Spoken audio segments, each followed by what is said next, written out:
အားလုံးပဲမင်္ဂလာပါ UK Match Day ရဲ့ Facebook နဲ့ YouTube Channel ကနေကြိုဆိုပါရစေဒီကနေ့ရဲ့နောက်ဆုံးရအားကစားသင်းတွေကိုကြည့်ရမယ်ဆိုရင်တော့ Manchester United အသင်းကသူတို့ရဲ့တိုက်စစ်မှုဟောင်းဖြစ်တဲ့ Cristiano Ronaldo ကိုပြန်လည်ခေါ်ယူခြင်းနဲ့ဆိုပြီးတော့အီတလီရဲ့နာမည်ကြီးဖြစ်တဲ့Calcico Mercato ဆိုတဲ့ outlet သတင်းစာတစ်ခုမှာဖော်ပြလာပါတယ်36နှစ်အရွယ်ရှိတဲ့ Ronaldo ကရာသီကုန်မှာ Juventus ကထွက်ခွာပွဲရှိတယ်ဆိုတဲ့ report တွေလည်းတောက်လျှောက်ထွက်နေတယ်အထူးသဖြင့် Juventus ရဲ့နီးပြဟောင်း Max Allegri က Juventus အသင်းအခုလိုကြာရှုံးနေတာက Cristiano Ronaldo ကြောင့်ဖြစ်ကြောင်းနဲ့ Ronaldo ကိုအသင်းကရောင်းချတဲ့တယ်ဆိုပြီးတော့အသင်းပိုင်ရှင်ဖြစ်သူ Agnelli ကိုသူကအကြံဉာဏ်ပေးခဲ့တယ်ဒီလိုအကြံဉာဏ်ပေးပြီးတဲ့ရပ်ပိုင်းအတွင်းမှာပဲ Ronaldo ဟာ Manchester United နဲ့သတင်းပြန်ထွက်သလို Jorge Mendes ကလည်း Juventus ကနေထွက်ပြီးတော့အသင်းပြောင်းရွှေ့ပွဲရှိတယ်ဆိုပြီးတော့ report တွေတောက်လျှောက်ထွက်လာတယ်ပြီးခဲ့တဲ့2ပတ်ကျော်3ပတ်လောက်က Agnelli ကိုယ်တိုင်က Juventus အနေနဲ့ Cristiano Ronaldo ကိုအသင်းမှာဆက်ထားမယ်လို့ဆိုထားပေမဲ့ကလပ်အသင်းအနေနဲ့ဒီတက်ပူ balance များဖို့ Ronaldo ကိုထုတ်ရောင်းတင်တယ်လို့ဒါ Agnelli ကို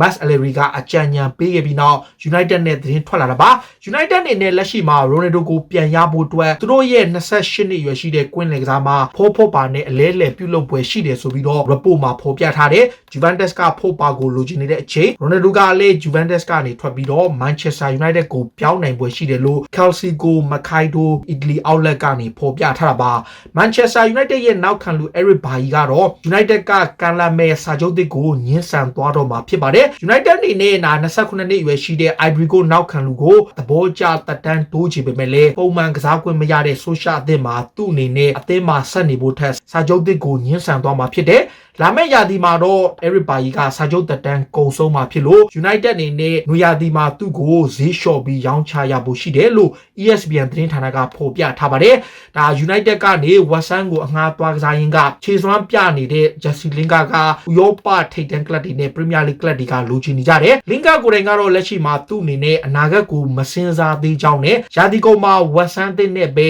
ရလက်ကောင်းရအောင်စွမ်းဆောင်ပြီးမှသူ့ရဲ့အနာဂတ်ကို Euro 2020ပြိုင်ပွဲပြီးမှသာဆုံးဖြတ်သွားမယ်ဆိုပြီးတော့ဖော်ပြထားပါတယ်။ကာ Real Madrid အသင်းကလည်း Paris Saint-Germain ရဲ့တိုက်စစ်မှု Kylian Mbappe ကိုခေါ်ယူနိုင်ဖို့မျှော်လင့်နေစေဖြစ်တယ်။22နှစ်အရွယ်ရှိတဲ့ Kylian Mbappe က PSG အသင်းမှာခြေစွမ်းပြရင်းက Champions League ပြိုင်ပွဲရဖို့ target ထားနေတယ်။ PSG ဘက်ကသူတို့ရဲ့လူငယ်တိုက်စစ်မှုကိုတက်တန်းတိုးနိုင်ဖို့နဲ့အသင်းမှာဆက်နေဖို့ကြိုးပမ်းသွားဖို့ရှိပေမဲ့ Real Madrid အသင်းကလာမယ့်နွေရာသီမှာသူတို့ရဲ့နံပါတ်1 target ဖြစ်အရာခေါ်ယူဖို့မျှော်လင့်နေတယ်ဆိုပြီးတော့ဂိုးတော်ကုန်းကဖော်ပြထားတာပါ။ Real Madrid အနေနဲ့နွေရာသီမှာအပြောင်းလဲတွေများစွာပြုလုပ်ဖို့ရှိတဲ့အချိန်နီးပြဇီနီဒီဇီဒန်ကိုအသင်းမှာနောက်တရာသီဆက်နေဖို့ရှိတယ်လို့လည်းဆိုထားပါတယ်ဒါ Madrid အခြေစိုက်သတင်းတွေရဲ့အဆိုအရနောက်စပိန်ရဲ့နာမည်ကျော်မာကာရဲ့ AS ရဲ့ဖော်ပြချက်တွေအရဇီဒန်အနေနဲ့ Real Madrid နဲ့2022ထိစာချုပ်သက်တမ်းကျန်တဲ့စာချုပ်သက်တမ်းကုန်ဆုံးတဲ့အထိ Real မှာတေချာပေါက်ဆက်ရှိမှာဖြစ်လို့ Juventus နဲ့ထွက်နေတဲ့သတင်းတွေကိုဇီဒန်ကပယ်ချထားတယ်ဒါအပြင်တကယ်လို့များဒီနေ့ရာသီတွင်းမှာဇီဒန်အနေနဲ့အောင်မြင်မှုရခဲ့ရင်တော့ Real Madrid နဲ့စာချုပ်သက်တမ်းတိုးသွားနိုင်ပွဲရှိတယ်ဆိုတဲ့သတင်းတွေရှိလို့ Florentino Perez ကိုယ်တိုင်ကလည်းသူ့ကိုဆက်ထားဖို့ရှိတယ်လို့ဆိုပါတယ်။ Real Madrid ဥက္ကဋ္ဌ Florentino Perez က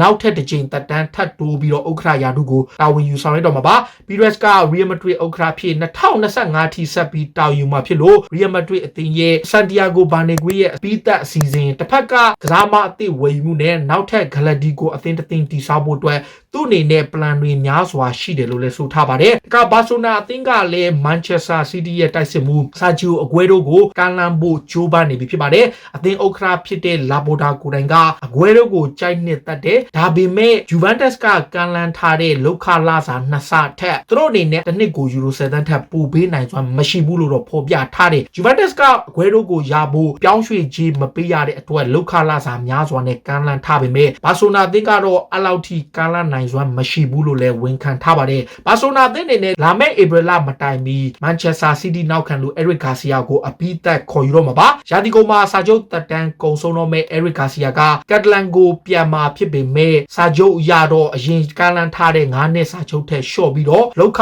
လာစာလျှော့ယူအောင်မှာဖြစ်ပေမဲ့လည်းဘာဆိုနာဘက်က April လအတွင်းမှာပဲ Eric Garcia ကိုအပြီးသက်ခေါ်နိုင်ဖို့ target ထားနေတယ်ဆိုပြီးလည်းဖော်ပြထားတာလည်းဖြစ်ပါတယ်။လက်ရှိမှာတော့ Eric Garcia ကိုယ်တိုင်ကလည်းသူ့ရဲ့ကလဟောင်းဖြစ်တဲ့ လာမာစီယာကလပ်ကိုပဲပြန်သွားဖို့စဉ်းစားထားပြီးဖြစ်တယ်လို့ဆိုပါတယ်လီဗာပူးသင်းရဲ့တိုက်စစ်မှု Roberto Firmino ကဒီနေ့ရာသီအတွင်းမှာသူ့အနေနဲ့တကယ့်ကိုရုန်းကန်နေရတဲ့ရာသီတစ်ခုဖြစ်တယ်လို့လည်းဝန်ခံထားတယ်ခက်ခဲတဲ့ရာသီတစ်ခုကိုသူတို့ဖြတ်တန်းနေရသလိုအသင်းလုံးသာမကသူ့အတွက်ပုံမခက်ခဲတဲ့ရာသီဖြစ်ပြီးတော့အသင်းအတွက်များစွာစွမ်းဆောင်ပေးနိုင်ခြင်းမရှိဘူးလို့လည်းသူကလည်းဝန်ခံထားတယ်တသင်းလုံးကယုံကြည်မှုကြာဆင်းနေတဲ့အချိန်ကျွန်တော်တို့လည်းတကယ့်ကိုခက်ခဲတဲ့ရာသီတစ်ခုကိုရုန်းကန်နေရတာဖြစ်တယ်ဆိုပြီးတော့ ESPN နဲ့တွေ့ဆုံရမှာပြောကြားခဲ့တာပါလီဗာပူးရဲ့ကွင်းလယ်လူ Thiago Alcantara ကတော့သူ့ရဲ့ကစားမပွားမှာ Jurgen Klopp လိုနီးပြမျိုးဖက် Guardiola လိုနီးပြမျိုးတွေလက်အောက်မှာကစားရတာကအမတန်လွယ်ကူလွန်းတယ်လို့ဆိုလိုက်ပါတယ် Jurgen Klopp လက်အောက်မှာခြေစွမ်းပြနေပေမဲ့ဒါလီဗာပူးရဲ့ရုန်းကန်မှုကြောင့် Thiago မှာဖိအားတွေများနေပေမဲ့သူ့အနေနဲ့ဖက် Guardiola နဲ့ Barcelona မှာလည်းတစ်ချိန် Bayern Munich မှာတစ်ချိန်နှစ်ချိန်လက်တွဲခဲ့ပြီးကမ္ဘာအကောင်းဆုံးနီးပြနှစ်ယောက်အောက်မှာကစားရတာကအမတန်ကိုလွယ်ကူတယ်လို့သူကဝန်ခံခဲ့တာပါ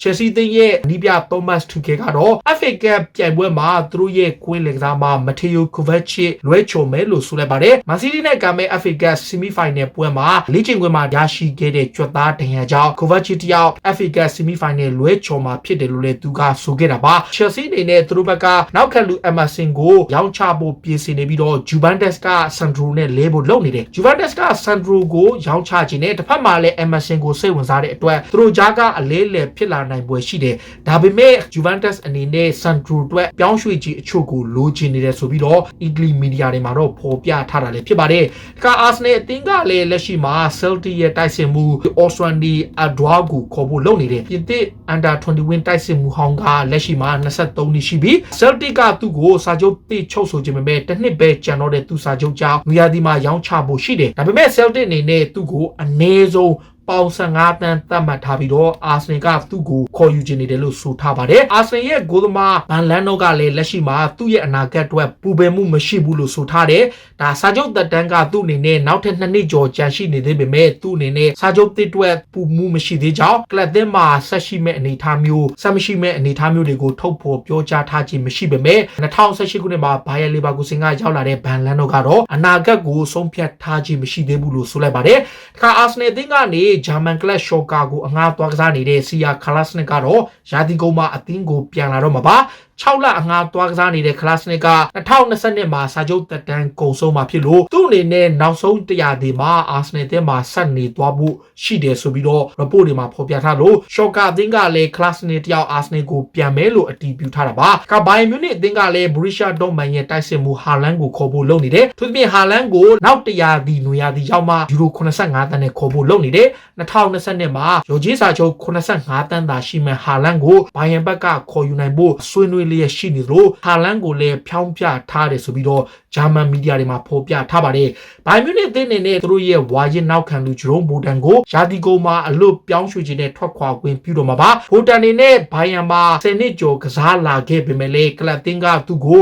စာချုပ်တိချုပ်ဆိုဖို့ညှင်းဆိုပြီးအခုလိုမျိုးလက်လွတ်တဲ့အတွက်လွန်ပဲစိတ်ပြက်လျက်ရှိနေတယ်ထော်တနန်ကတော့မော်ရီညိုကသူ့ကိုဝါရင်နောက်ခံလူတယောက်နေတဲ့အသင်းမှာအစားထိုးဖို့လုပ်နေတဲ့အချိန်ဘိုင်ယန်မှာဆက်နေခြင်းပေမဲ့လည်းပရီးမီးယားလိဂ်ကလပ်ထော်တနန်ကိုပြောင်းရွှေ့ပွဲရှိတယ်ဆိုပြီးသတင်းတွေမှာဖော်ပြထားပါတယ်ထော်တနန်အနေနဲ့လက်ရှိမှာသူတို့ရဲ့နီးပြယာတူအတွက်မော်ရီညိုနီယာမှာအစားထိုးမဲ့သူကိုရှာဖွေနေတဲ့အချိန်လက်ရှိမှာတော့ထော်တနန်ဟော့စပါကတာဂက်ထားနေသူကချက်စီရဲ့နီးပြဟောင်းမိုရီစီယိုဆာရီပဲဖြစ်ပါတယ်မိုရီစီယိုဆာရီကလက်ရှိမှာဂျူဗန်တက်စ်ကထုတ်ပယ်ခံရပြီးတော့အသင်းလက်မှတ်ဖြစ်နေတဲ့အချိန်စီးရီကလပ်ဖရန်တီနာနာပိုလီနဲ့တခြားကလပ်တွေကိုပြောင်းမယ်ဆိုပြီးသတင်းထွက်နေသူပါထော်တနန်ဘက်ကချက်စီနီးပြဟောင်းကိုခေါ်ယူခြင်းလို့တစ်ဖက်မှာလည်းဝူဗာဟန်တန်ရဲ့နီးပြနူနိုဆန်တိုကိုလည်းတာဂက်ထားနေတယ်လို့ဆိုလိုက်ပါတယ်ထော်တနန်ဟော့စပါနဲ့မန်စီးတီးတို့ကံမဲ့ EFL Cup ဘောလူပွဲကိုလာမယ့်ဧပြီလ24ရက်နေ့ဝမ်ဘလီကွင်းကြီးမှာကျင်းပမယ်ပရိသတ်8000ဝင်ရောက်ကြည့်ရှုခွင့်ရဖို့ FA ကခွင့်ပြုချက်ချထားပြီးတဲ့အချိန်final တက်ခွင့်ရတဲ့နှစ်သင်းကလက်မှတ်ခွဲတမ်းတွေရရှိဖို့လဲ FA ကထုတ်ပြန်ခဲ့ပါတယ်။ဘောလူဘွဲတက်လာတဲ့ Manchester City နဲ့ Tottenham Hotspur ကပြည်သက်လက်မှတ်2000စီရရှိမှာဖြစ်ပြီးတော့ကျန်တဲ့4000ကိုတော့ VIP နဲ့ FA တာဝန်ရှိသူတွေစပွန်ဆာတွေကိုပေးသွားမှာဖြစ်ပြီးတော့ပြည်သက်8000ပါဝင်ခွင့်ပေးမယ်လို့ဆိုလိုက်ပါတယ်။ Manchester City ရဲ့တောင်ပန်ကစားမ Raheem Sterling ကဒီနေ့ရာသီအတွင်းမှာသူတို့အသင်းရလက်ကောင်းတွေစွမ်းဆောင်နေပေမဲ့သူ့အနေနဲ့ခါတိုင်းရာသီတဲ့ပုံမရုံးကန်နေရတယ်ဆိုပြီးဝန်ခံလိုက်ပါတယ်။ဒီနေ့ရာသီ Champions League င်ပွဲမှာပွဲအစ3ပွဲတာပါဝင်ခွင့်ရထားပြီးတော့ပြီးခဲ့တဲ့နှစ်နဲ့ရှိရင်ရုပ်ကန်ရတဲ့စတာလင်ကသူ့အတွက်တကယ်ကိုခက်ခဲတဲ့ရာသီဖြစ်ပေမဲ့အသင်းရဲ့ရလဒ်ပိုင်းကောင်းတဲ့အတွက်ကျေနပ်မှုရှိတဲ့ဒါပေမဲ့သူ့ရဲ့ခြေစွမ်းဟာခါတိုင်းနှစ်တွေတဲ့ပုံမှုကြာဆင်းနေပြီးဒီထက်ပိုကောင်းအောင်ကြိုးစားဖို့လိုအပ်တယ်လို့ဆိုလိုက်ပါတယ်။ခါအက်စတိုမီလာအသင်းရဲ့ဂိုးသမားအမ်မီမာတီနက်စ်ကိုတော့ပရီးမီယာလိထိပ်သီးကလပ်အသင်းကကမ်းလှမ်းမှုရှိတယ်ဆိုပြီးတော့ဗီလာကဆိုလာပါတယ်။အာဂျင်တီးနားလယ်ရွေးစဉ်ဂိုးသမားကိုအာဆင်နယ်အသင်းကနေပြီးခဲ့တဲ့ရာသီတုန်းကပေါင်တန်း20နဲ့ရောင်းချခဲ့တဲ့28နှစ်ရှိတဲ့သူကိုပရီးမီယာလိထိပ်သီးကလပ်တွေဖြစ်ကြတဲ့မန်ချက်စတာယူနိုက်တက်ထော်တနမ်ဟော့စပါတို့ကစိတ်ဝင်စားတယ်ဆိုပြီးတော့ Daily Mirror မှာဖော်ပြထားတယ်။သူသဖြင့် United ကဒဟေယာကိုရောင်းထုတ်တဲ့အချိန်ဟန်ဒါဆန်နဲ့အပြိုင်မာတီနက်စ်ကိုအသင်းကိုခေါ်ဖို့လုပ်နေတယ်။ဒါပေမဲ့လက်ရှိမှာတော့အက်စတိုမီလာကသူတို့ရဲ့အာဂျင်တီးနားဂိုးသမားကိုရောင်းချဖို့အစီအစဉ်မရှိဘူးလို့တုံ့ပြန်ကြေညာထားပါတယ်ဖြစ်ပါတယ်။ဒါတွေကတော့စိတ်ဝင်စားစရာနောက်ဆုံးရအားကစားသင်းတွေကိုတင်ဆက်ပေးတာပါအခုလိုမျိုးစိတ်ဝင်စားစရာအားကစားသင်းတွေကိုနားဆင်နေတဲ့ကြည့်ရှုတော့ UK Match Day ရဲ့ Facebook နဲ့ YouTube Channel ကို follow လုပ်ကြပါလို့တောင်းဆိုရင်းနဲ့ဒီကနေ့ရဲ့အစီအစဉ်ကိုဒီမှာပဲဆုံးသက်ပါစေအားလုံးကိုကျေးဇူးတင်ပါတယ်ရီတော်ဘုံအောင်ရမည်